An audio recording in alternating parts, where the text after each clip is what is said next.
श्री स्वामी समर्थ.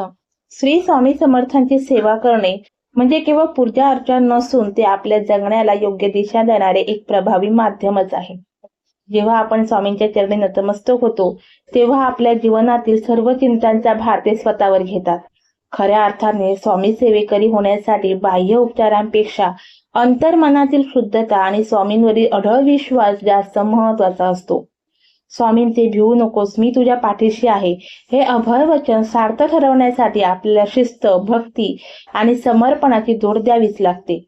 पुढील 21 मार्ग तुम्हाला स्वामींच्या अधिक जवळ जाण्यासाठी आणि त्यांच्या कृपेचा अनुभव घेण्यासाठी नक्कीच मदत करतील. 1. नित्य नामस्मरण. श्री स्वामी समर्थ या मंत्राचा रोज किमान 108 वेळा म्हणजे 1 माळ जप करावा. नामस्मरण करताना स्वामींच्या मूर्तीचे किंवा प्रतिमेचे डोळ्यासमोर ध्यान करावे. यामुळे मनाची एकाग्रता वाढते आणि आंतरिक शांती लाभते. जप करताना शक्यतो तुळशीची किंवा रुद्राक्षाची माळ वापरावी. 2. तारक मंत्राचे पठण. दिवसातून किमान 3 वेळा श्रद्धेने तारक मंत्र म्हणावा. हा मंत्र संकटात ढाल म्हणून काम करतो आणि मनातील भीती पूर्णपणे काढून टाकतो. भिवू नकोस, मी तुझ्या पाठीशी आहे या शब्दामधील सामर्थ्य या मंत्राद्वारे अनुभवता येते. पठण करताना उच्चार स्पष्ट आणि लयबद्ध असावेत. 3. स्वामी चरित्र सारामृत वाचन. रोज या पोथीचे वाचन 3 अध्याय वाचण्याची शिस्त लावावी. 7 दिवसात 21 अध्याय पूर्ण झाल्यास 1 सप्ताह होतो, जो अत्यंत फलदायी मानला जातो. वाचन करताना स्वामींसमोर तुपाचा दिवा लावून शांतचित्ताने बसावे. यातील कथांमधून स्वामींच्या लीला आणि शिकवण समजण्यास मदत होते. 4. ब्रह्ममुहूर्त सेवा. शक्य असल्यास पहाटे 3:30 ते सकाळी 6 या वेळेत उठून उपासना करावी. या काळात वातावरणात सात्विक लहरी जास्त असतात आणि केलेली सेवा स्वामींपर्यंत लवकर पोहोचते. पहाटेची वेळ ध्यानासाठी आणि प्रार्थनेसाठी सर्वात उत्तम मानली जाते. यावेळी दिवसभर कार्य करण्याची ऊर्जा आणि सकारात्मकता मिळते. 5. त्रिकाळ आरती. सकाळी, दुपारी आणि संध्याकाळी शक्य असल्यास स्वामींची आरती करावी. आरतीमुळे घरातील नकारात्मक ऊर्जा नष्ट होऊन पवित्र वातावरण निर्माण होते. आरती करताना टाळ्यांच्या गजरात आणि पूर्ण भक्तिभावाने स्वामींची स्तुती करावी. यामुळे घरातील सर्वांनाच प्रसन्न वाटते. 6. पिठलं भाकरी नैवेद्य. स्वामींना अत्यंत प्रिय असलेलं पिठलं भाकरीचा नैवेद्य अर्पण करावा. हा नैवेद्य साधेपणाचे प्रतीक आहे आणि स्वामींना भक्ताचा भावच आवडतो. नैवेद्य दाखवताना त्यावर तुळशीचे पान ठेवावे आणि तो नैवेद्य नंतर सर्वांना प्रसाद म्हणून वाटावा. यामुळे अन्नामध्ये सात्विकता येते. 7. अन्नदान सेवा. गुरुवारी किंवा विशेष तिथीला गरजू व्यक्तीला पोटभर जेवण द्यावे. अन्नदान ही श्रेष्ठ सेवा असे मानले जाते, कारण स्वामी प्रत्येक जीवात वास करतात. स्वामींच्या जेवणाआधी किमान एका मुक्या प्राण्याला किंवा पक्षाला घास द्यावा. ही सेवा स्वामींना अत्यंत समाधान देते. 8. श्री स्वामी समर्थ केंद्र भेट. आठवड्यातून एकदा किंवा गुरुवारी जवळच्या स्वामी समर्थ केंद्रात जावे. तिथे चालणाऱ्या सामूहिक सेवा किंवा आरतीमध्ये सहभागी व्हावे. केंद्रात मिळणारी ऊर्जा आणि इतर सेवेकरांचा सहवास भक्ती वाढवण्यास मदत करतो. केंद्रातील स्वच्छतेच्या कामातही हातभार लावावा. 9. मौन पाळणे. दिवसातून किमान 15 ते 30 मिनिटे पूर्णपणे शांत राहून स्वामींचे ध्यान करावे. मौनामुळे आपली ऊर्जा वाचते आणि ती स्वामींच्या चिंतनाकडे वळवता येते.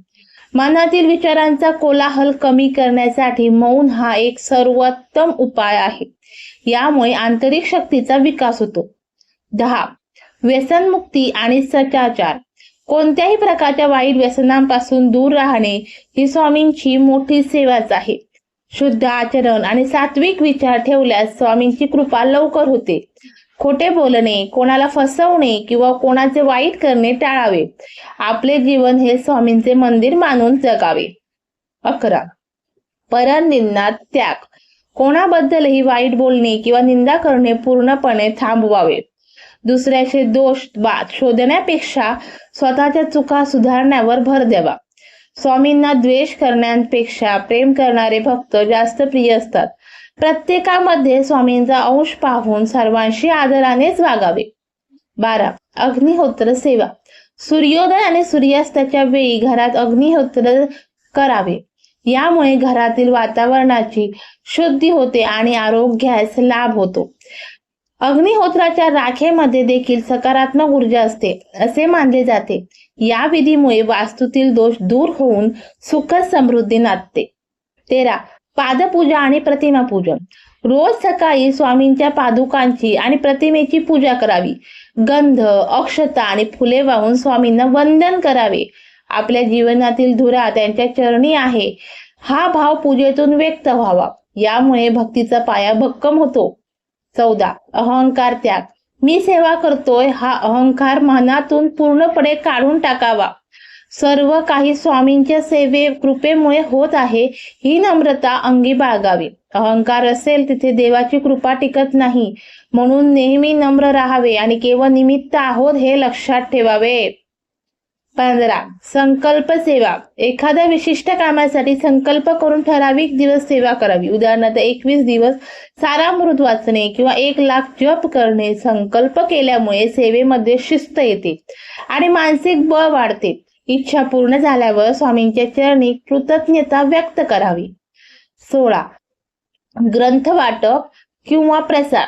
स्वामी समर्थांचे विचार आणि पोथी इतरांना भेट म्हणून द्यावी. कोणाला भक्तीच्या मार्गावर आणणे ही एक मोठी ज्ञानसेवा आहे. स्वामींचे संदेश लोकांपर्यंत पोहोचल्यामुळे समाजाचे कल्याण होते. यामुळे आपल्यालाही सेवेचे समाधान मिळते. 17. वृक्षारोपण आणि निसर्ग सेवा. स्वामींना निसर्ग खूप प्रिय होतो म्हणून झाडे लावावीत आणि त्यांची जोपासना सुद्धा करावी. तुळस, औदुंबर किंवा पिंपळ यांसारख्या वृक्षांची सेवा करावी. निसर्गाचे रक्षण करणे म्हणजे सृष्टीच्या निर्मात्याची सेवा करणे होय. यामुळे पर्यावरणाचे रक्षण होऊन मनाला शांती मिळते. 18. कष्टाची भाकरी. प्रामाणिकपणे कष्ट करून मिळवलेल्या अन्नावर स्वामींची प्रीती असते. कोणाचे हक्क न मारता आणि कष्ट न करता चोरी करता काम करू नये. आपले काम हीच आपली पूजा आहे. याच भावनेने नोकरी किंवा व्यवसाय करावा. प्रामाणिकपणा हा स्वामींच्या मार्गातील सर्वात मोठा गुण आहे. 19. साधू संतांचा आदर. सर्व संतांबद्दल आणि गुरुबद्दल आदर बाळगावा. स्वामी समर्थ हे परब्रह्म आहेत आणि सर्व संत त्यांचेच रूप आहेत. संतांच्या शिकवणीचे पालन करून आपले जीवनात बदल घडवावा. यामुळे आध्यात्मिक प्रगती वेगाने होते. 20. क्षमाशीलता. इतरांनी केलेल्या चुकांना माफ करण्याची वृत्ती नसावी. मनात कोणाबद्दलही राग किंवा सूड भावना ठेवू नये. क्षमा केल्यामुळे आपले मन हलके होते आणि स्वामींची लहरी आपण ग्रहण करू शकतो. स्वतःच्या चुकांचीही स्वामींकडे प्रामाणिकपणे माफी मागावी. 21. पूर्ण शरणागती. आपले संपूर्ण आयुष्य स्वामींना समर्पित करावे. ठेविले अनंत तैसेची राहावे. याप्रमाणे जे काही घडत आहे त्यात स्वामींची इच्छा आहे असं मानावे. संकटातही डगमगू न जाता स्वामींवर दृढ विश्वास ठेवावा. ही पूर्ण शरणागती सर्वच दुःखातून मुक्त करते. तर मंडळी, हे होते स्वामी समर्थांच्या सेवेचे ते प्रभावी 21 मार्ग जे आपल्या आयुष्यात सकारात्मक बदल घडवू शकतात. स्वामींची सेवा ही केवळ कर्मकांड नसून तो एक विश्वासाचा प्रवास आहे. लक्षात ठेवा, आपण जेव्हा एखादं पाऊल स्वामींच्या दिशेने उचलतो तेव्हा स्वामी आपल्यासाठी 10 पावले पुढे येतात. आजचा हा व्हिडिओ तुम्हाला कसा वाटला हे कमेंटमध्ये नक्की सांगा. जर तुम्हाला यापैकी कोणता मार्ग सर्वात जास्त भावला असेल तर तो सुद्धा आम्हाला कळवा. अशाच प्रकारे स्वामींच्या लीलेबद्दल आणि आध्यात्मिक माहितीबद्दल जाणून घेण्यासाठी चॅनलला सबस्क्राईब नक्की करा आणि हा व्हिडिओ आपल्या मित्र परिवाराला नक्की शेअर करा, जेणेकरून स्वामींची सेवा घराघरात पोहोचेल. जाता जाता इतकेच म्हणेन, भिवू नकोस, मी तुझ्या पाठीशी आहे. अंतः कमी स्वामींचे स्मरण ठेवा आणि आनंदी राहा. धन्यवाद. श्री स्वामी समर्थ.